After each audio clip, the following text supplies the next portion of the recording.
آخری زمانے میں شیطان اپنے تمام ٹیکنالوجی اور علم و آگاہی کے ساتھ کوشش کرے گا کہ مومنین کے گھروں کی فضا کو برباد کر دے۔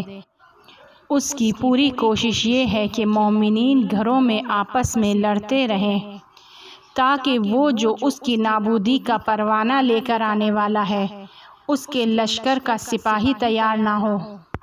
لیکن دوسری طرف اسلام گھر کے لیے ایک خاص اہمیت کا قائل ہے اور وہ قدم قدم پہ اس بات کو اجاگر کر رہا ہے کہ اگر آپ ایک گلاس پانی دیتے ہو، 1 گھنٹہ گھر میں خدمت کرتے ہو تو آپ کو کتنا اجر عطا کیا جائے گا۔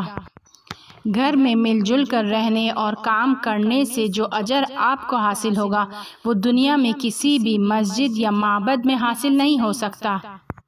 گھر میں مل جل کر رہنا، ایک دوسرے کی بات کا احترام کرنا تھوڑا سخت ہے لیکن ہو سکتا ہے۔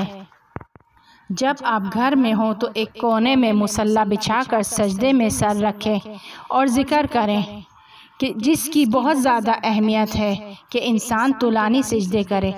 آدھا گھنٹہ سجدے میں سر رکھنا سخت تر ہے۔ یا جب گھر میں کسی شخص سے بحث ہو رہی ہو، تو میں ہو رہی ہو، جھگڑا ہو رہا ہو اور خود کو صحیح ثابت کرنا ہو، آواز اونچی ہو رہی ہو، وہاں پر انسان گھریلو فضا میں محبت کی حفاظت کے لیے، اپنائیت کو بچانے کے لیے جھک جائے اور اپنے نفس پر پاؤں رکھ دے۔ وہ آدھا گھنٹہ سجدہ سخت تر ہے یا یہ؟ یقیناً یہ دوسرا والا سخت تر ہے کہ انسان اپنے نفس پر پاؤں رکھے۔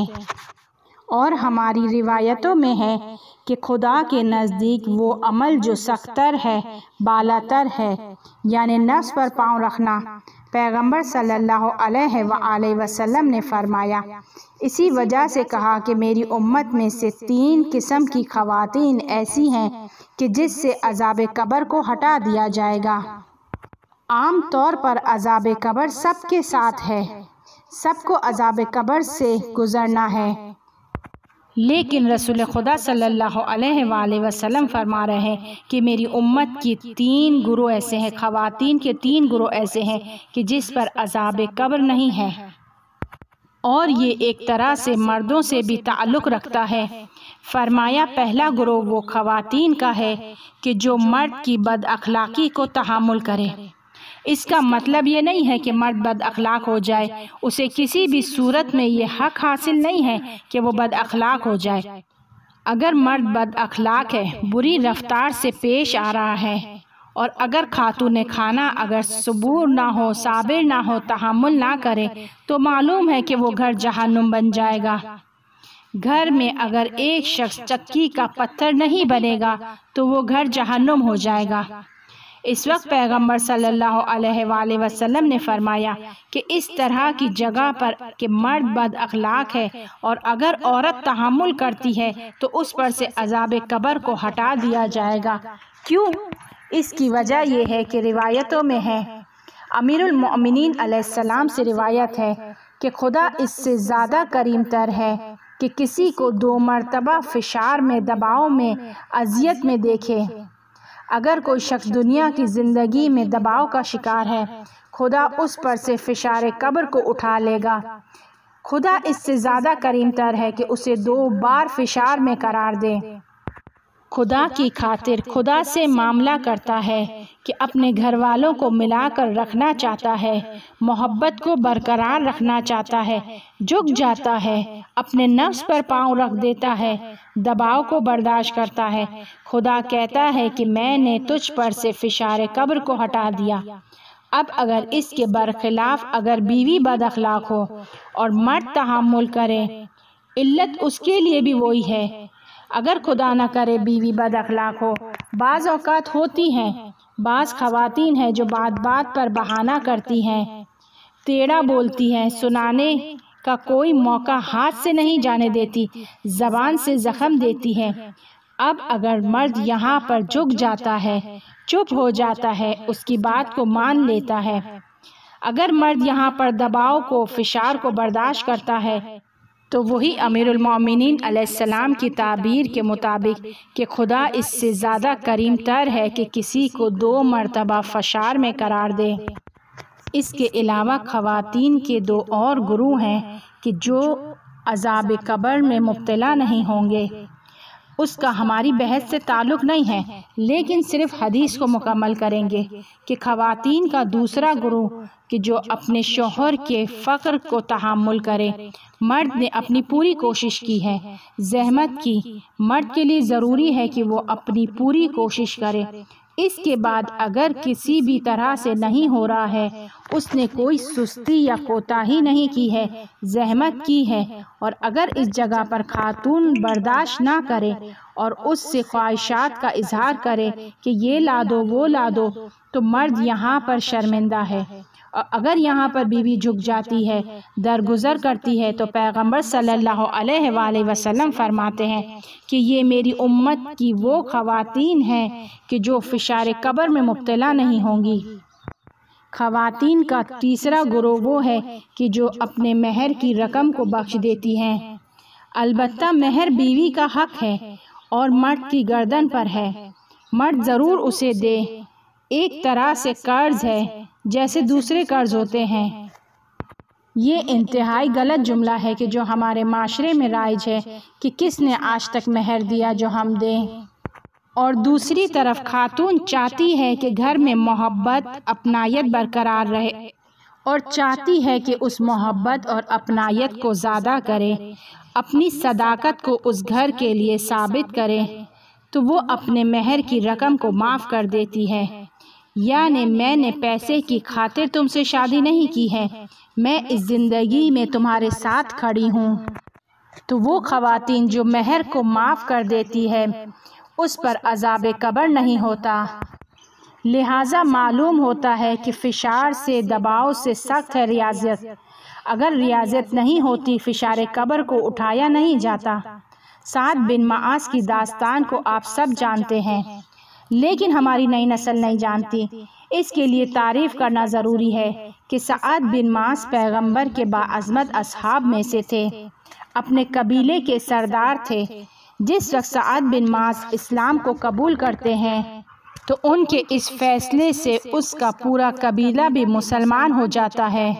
سعد کا قبیلہ بہت بڑا قبیلہ تھا، بہت شجاع تھے۔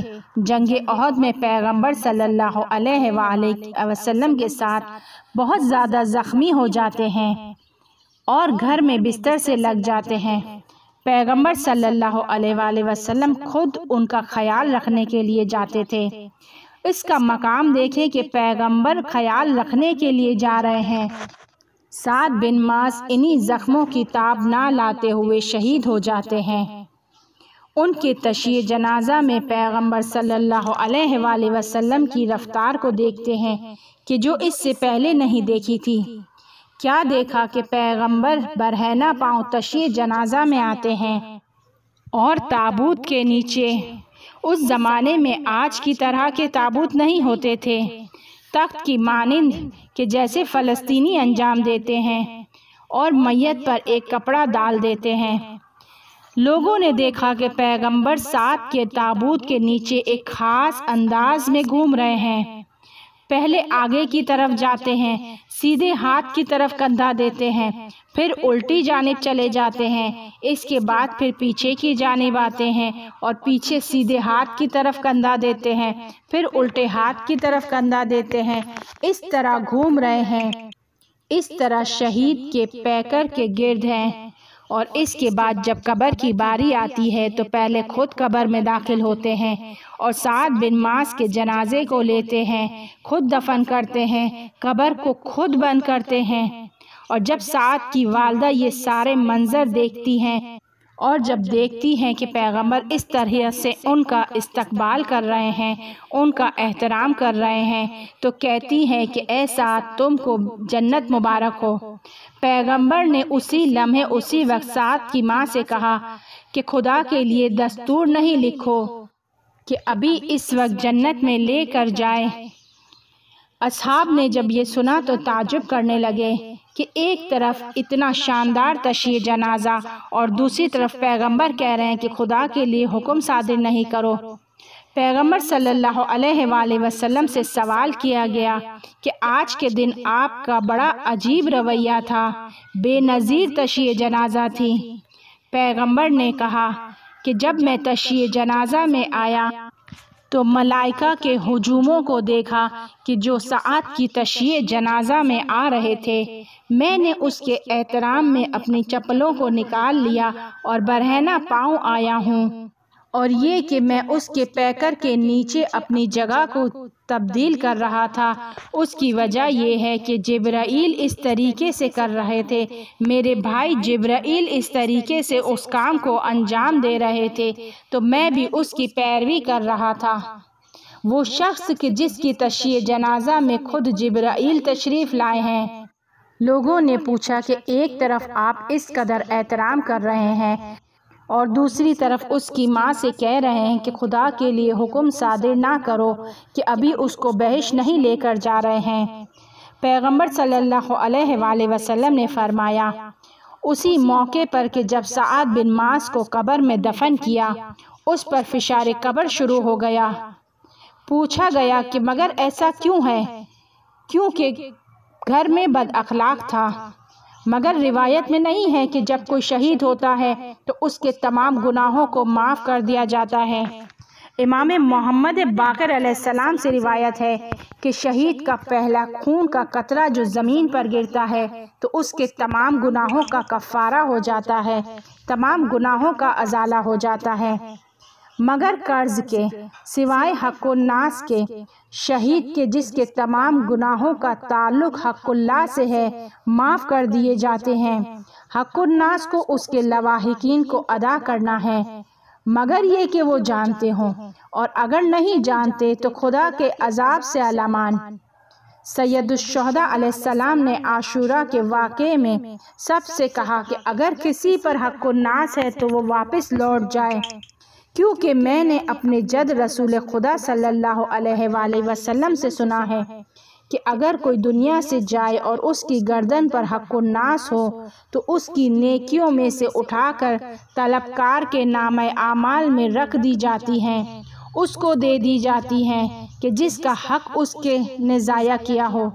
سعد بن معاذ کی گردن پر حق الناس تھا، گھر میں بد اخلاقی کرتے تھے، بیوی بچوں کا دل توڑتے تھے، ایسے کاموں کو انجام دیتے تھے یا ایسی باتیں کرتے تھے کہ جس سے وہ اذیت ہوتے تھے، تو یہ سب کچھ حق الناس ہے۔